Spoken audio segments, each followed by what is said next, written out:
BTR চুক্তিখন 100% sir কাৰ্যকৰী হ'ব লাগিব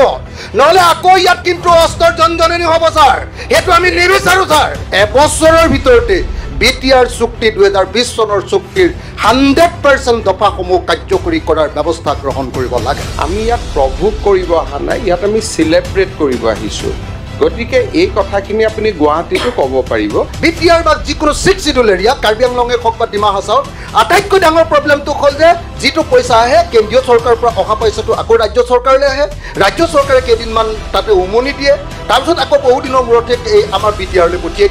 এইটো এটা যি ইয়াত ধাৰণা দিয়া হৈছে যে দিল্লীৰ পৰা টকা আহে টকাটো ৰাজ্য চৰকাৰে ধৰি ৰাখে 6 শিডিউল এৰিয়াক সম্পূৰ্ণ পুঁজি যোগান ধৰাৰ দায়িত্ব হ'ল ৰাজ্য চৰকাৰ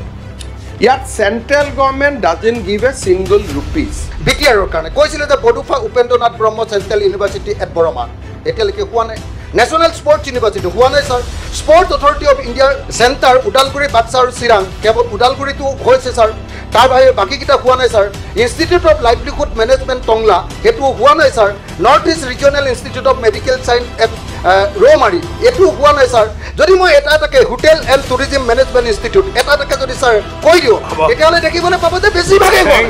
অথবা মুখ্যমন্ত্ৰীয়ে ভাবি আছে যে মই যিমানকেইটা কাম কৰিম বুলি কৈছিলোঁ চুক্তিত যিমান কথা আছে তাৰ এটাহে বাকী আছে বুলি তেখেতে মনে মনে ভাবি আছে আপুনি যিটো মেডিচিন দিছে সেইটো মেডিচিন দিয়ে মই আপোনাক উত্তৰ দিব খুজিছোঁ শংকৰদেৱৰ নাম উল্লেখ কৰা হৈছে কামাখ্যাৰ নাম উল্লেখ কৰা হৈছে খুব ভাল কথা কিন্তু মই ভাবোঁ যে আজিৰ ৰাজ্যপালৰ ভাষণটো যিহেতু ইয়াত হৈছে আমাৰ বডোফা উপেন্দ্ৰনাথ ব্ৰহ্মৰ নামটো স্মৰণ হ'ব লাগে আমি দেখিছোঁ যে বিটিআৰটো যদি সঁচাকৈ ভালকৈ কাৰ্যকৰী হ'ব লাগে তেতিয়াহ'লে ফাণ্ড পজিশ্যনটো বাঢ়িব লাগে এতিয়া দেখা গৈছিলে যে 2020-21 চনত যেতিয়া হাগ্ৰামা মহিলাৰ লাষ্ট আছিলে তেতিয়া বিটিআৰৰ বাজেট আছিলে 680 কোটি টকা ষ্টেট গভৰ্ণমেণ্টৰ পৰা এছঅ'পিটি সেইটোৰ পৰা প্ৰত্যেক বছৰে 10%কে যদি বাঢ়ি যাবলৈ হয় 2025-26 চনত বিটিআৰৰ কাৰণে বাজেট হ'ব লাগিছিলে 1095 কোটি টকা কিন্তু ষ্টেট গভৰ্ণমেণ্টে এইটো কমাই 800 কোটি টকা কৰিছে গতিকে মই মুখ্যমন্ত্ৰী ডাঙৰীয়াক অনুৰোধ জনাইছোঁ যে আৰু 295 কোটি টকা বিটিআৰক দিয়াৰ ব্যৱস্থা গ্ৰহণ কৰিব লাগে ঠিক তেনেকৈ ডিমা হাছাও অট'নমাছ কাউন্সিল আৰু কাৰ্বি অট'নমাছ কাউন্সিলৰ ক্ষেত্ৰতো 10%কে বঢ়োৱাৰ যিটো নিয়ম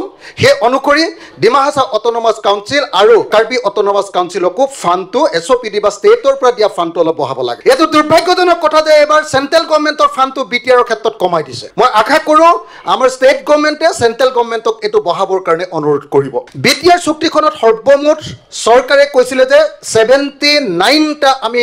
কাম বিটিআৰৰ কাৰণে কৰি দিম গোটেইখিনি মই নিজে ইয়াতে একদম ধুনীয়াকৈ বনাই আনিছোঁ ৰিচাৰ্চ কৰি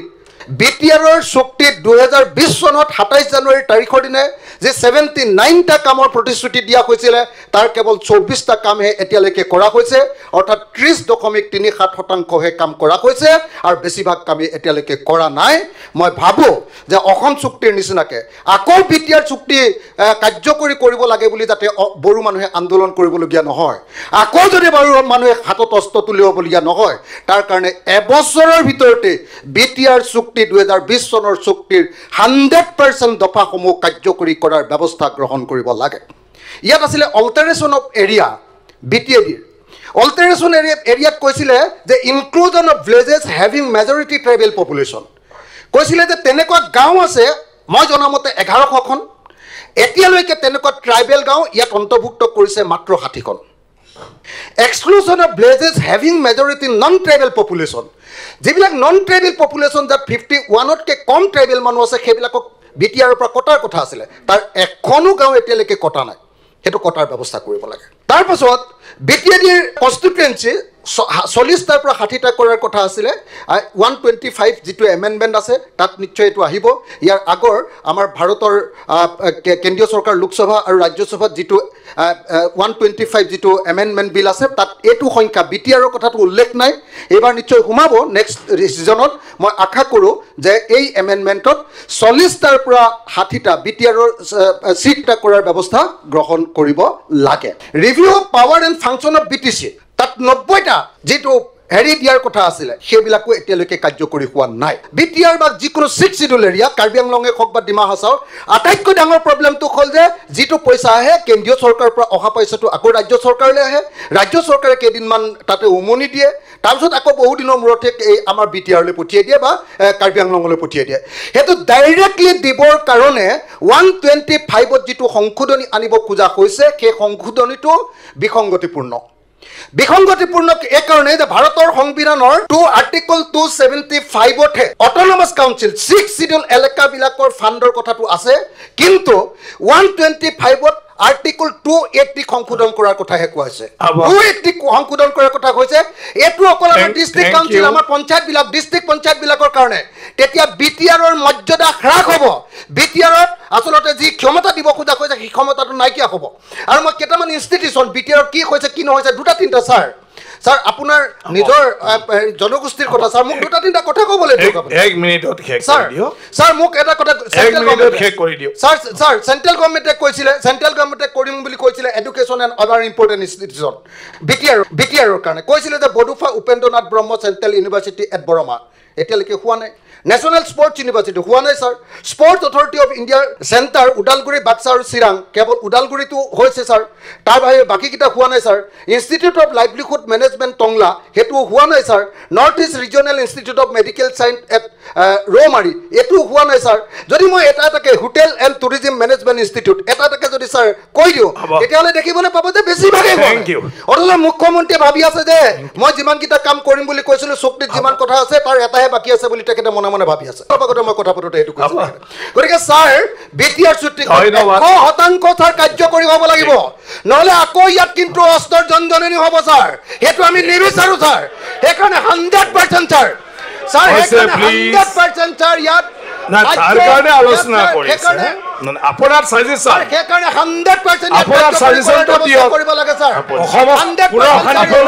কৰাৰ আপোনাৰ সাজেশন সাবমিট কৰিলে ছাৰ থ্যাংক ইউ এক্সপান্ড কৰা মাননীয় অধ্যক্ষ মহোদয় অখিল গগৈয়ে মই তেখেতক অনুৰোধ কৰিম যে ইয়াত এটা খুব ভাল পৰিৱেশত আমি মিলনৰ এটা ভূমি পাতিছোঁ আপোনাৰ ভাষণে যাতে কালি ইয়াত অস্ত্ৰ জনজনী নুতুলে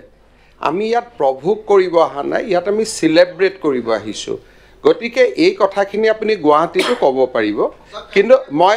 ক'ব দিম কিন্তু অধ্যক্ষক অনুৰোধ কৰিম ইয়াত কাইণ্ডলি এনেকুৱা হ'ব নালাগে যে আপোনাৰ ভাষণটোৰ কাৰণে অহাকালিৰ পৰা নতুন আন্দোলন এটা আৰম্ভ নহওক নকৰিব কিহৰ কাৰণে আমি ইয়াত উইথ চেন্স অফ ৰেছপনচিবিলিটি আহিছোঁ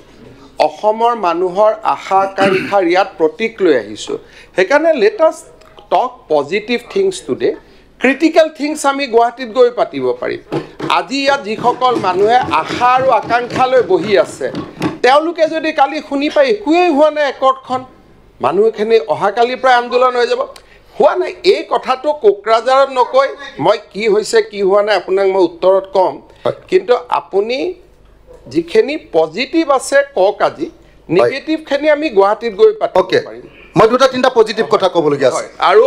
আৰু দ্বিতীয়তে কথাটো হ'ল যে আমাৰ অধিৱেশনখন ইয়াতে যদি আমাৰ যি ব্যৱস্থা আছে এটা সীমিত সময়ৰ ব্যৱস্থা আছে ময়ো 10 মিনিট সময় ল'ম গতিকে আপোনাক বিটিচিৰ আৰু মাত্ৰ দুটা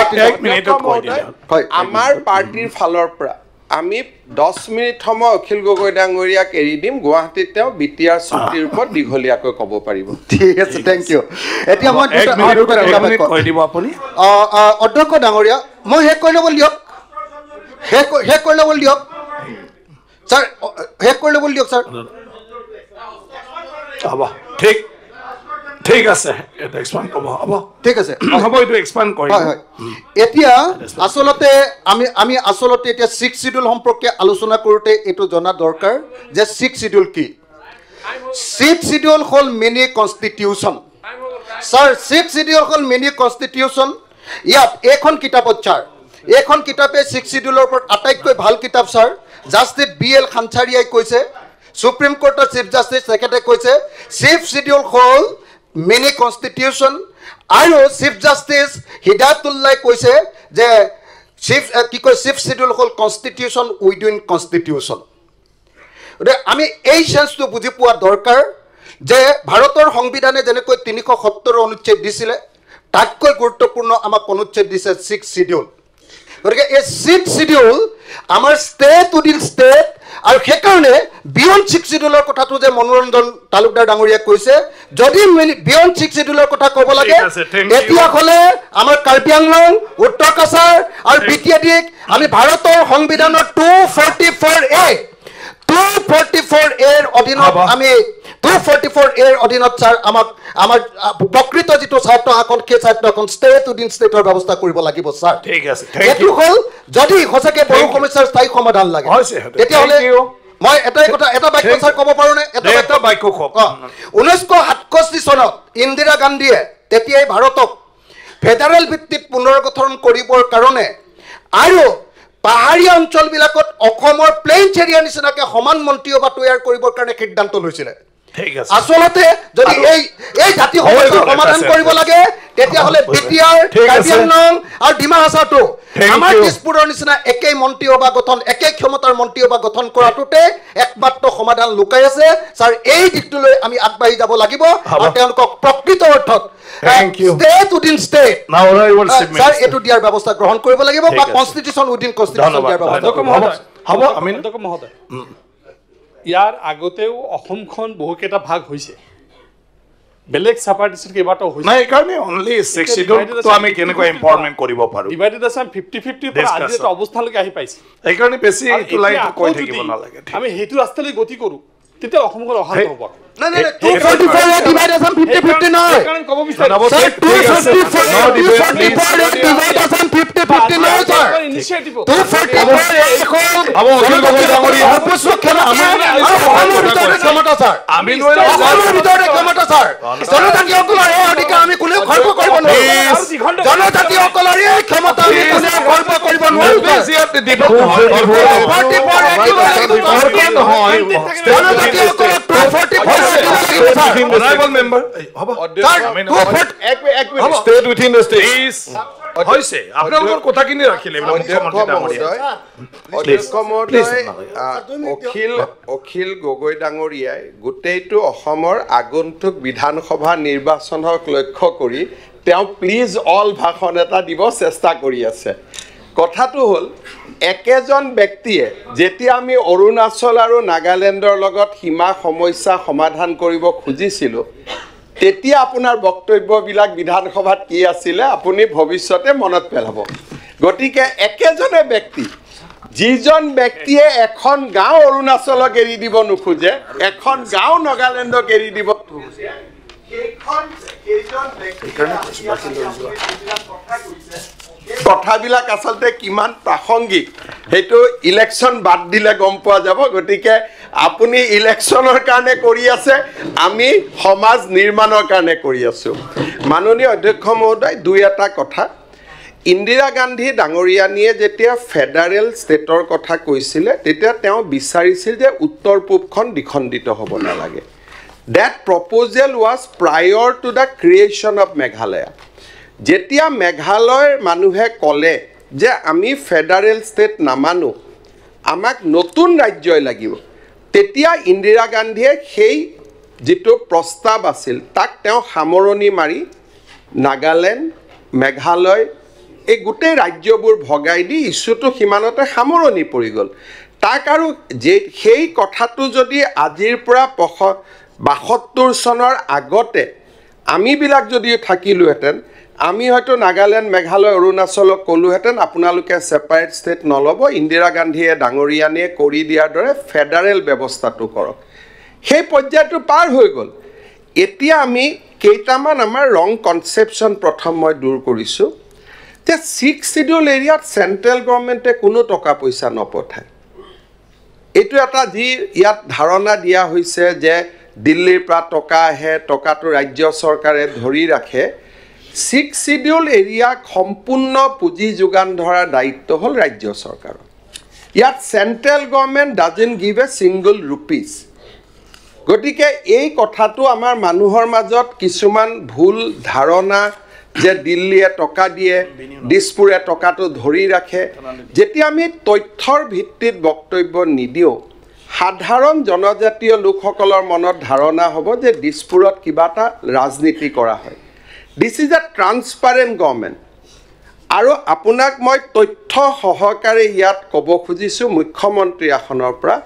যে আজিকালি 6 শিডিউল বুলি আগতেও কোনো ধৰণৰ টকা পইচা ৰাজ্য চৰকাৰক দিয়া নহয় আমি আপোনালোকে যিমান কথা কৈছে মই খুব আদৰণি জনাইছোঁ যে কোকৰাঝাৰক বেছি টকা দিব লাগে ডিমা হাছাওক দিব লাগে কাৰ্বি আলঙক দিব লাগে অহাকালি যদি এছঅ'পিডিত মই 40 কোটি টকা বিজনেছ দিওঁ আৰু আপোনাক 20 কোটি দিওঁ প্ৰথম আপুনি আহি আপত্তি কৰে গতিকে আজি আমি সদনত এটা সিদ্ধান্ত লওঁ যে প্ৰত্যেকগৰাকী বিধায়কে নিজৰ নিজৰ 5 কোটি টকা কমাই দিব আৰু 6 শিডিউল এৰিয়াত পিডব্লিউ দিব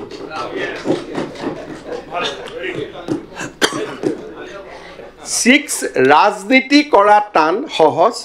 কিন্তু জনজাতীয় লোকক মনেদি ভাল পোৱা আৰু সাহসেদি কাম কৰা এটা বেলেগ সব কথা আপুনি ক'ব পাৰে কিন্তু যেতিয়া নিজৰ গাত টুকৰটো পৰিব তেতিয়া তাক সহ্য কৰিব পাৰাৰ ক্ষমতা আমাৰ আছে না এইটো চাব লাগিব এইটো বিধানসভাৰ বাজেট বিধানসভাই ঠিক কৰি দিয়ক অজন্তা নেওক ডাঙৰীয়ানীৰ হাতত ডিষ্ট্ৰিবিউটিভ দৰমাহা দিয়াৰ পিছত 25,000 টকা আছে কিমান টকা 6 শিডিউলক দিব লাগে আপোনালোকে ঠিক কৰি দিয়ক কোনো আপত্তি নাই ইয়াতে বক্তব্য ৰাখি পেলাই মানুহক ইনসাইট কৰি পেলাই তাৰ পৰা কোনো লাভ নাপাও তাৰ পৰা যিখন বৰ অসমৰ আমি কল্পনা কৰিছো সেই বৰ অসমৰ কল্পনা স্তিমিত হয় আজি আপুনি বডুফা উপেন্দ্ৰনাথ ব্ৰহ্মৰ কথা আনিছে প্ৰথম মই গাড়ীৰ পৰা নামিয়ে গৈ বডুফা উপেন্দ্ৰনাথ ব্ৰহ্মক প্ৰণাম কৰিছো আপুনি কৰিছে নে নাই মই গম নাপাওঁ